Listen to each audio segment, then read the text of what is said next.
Hundreds of people have marched to the Irish town of Drogheda in protest against gangland violence in the area.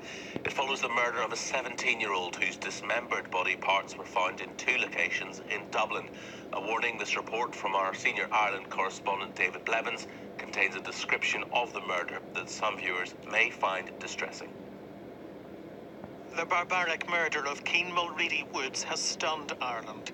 In the teenagers' hometown of Drogheda, they united in opposition to gangland crime. Political leaders setting election campaign differences aside to support those demanding an end to the violence.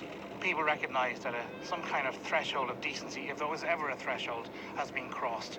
It was bad enough, the situation where a young boy was killed, but then the mutilation of his body, whatever that meant, has really caused people in Drogheda, and I'm sure further afield, to want to know what was that all about. What was the point of such a barbaric act? The victim's limbs were found in a sports bag on this housing estate, his head in a burnt-out car, the body of the 17-year-old dismembered to intimidate a rival gang.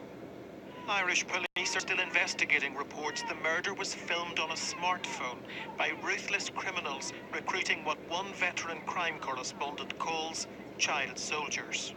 And it is quite worrying for the future, because this is happening in every town in Ireland. You know, the young kids being groomed into this thing. It's the dynamic, the people who are involved, the teens and 20-year-olds, chaotic young men who create chaos around them, live chaotic lives, and their lives end prematurely.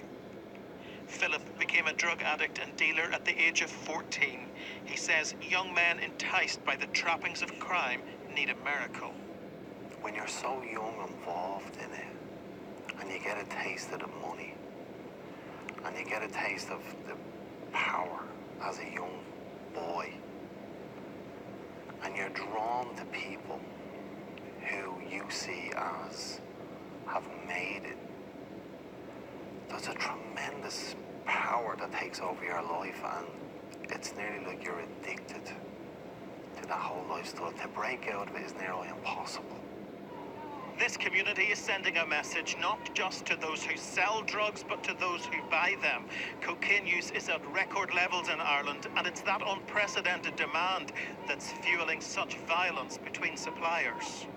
They want a multi-agency approach from their next government, resources for addiction services, and for police tackling the gangs still striking fear across Ireland. David Blevins, Sky News in Drogheda.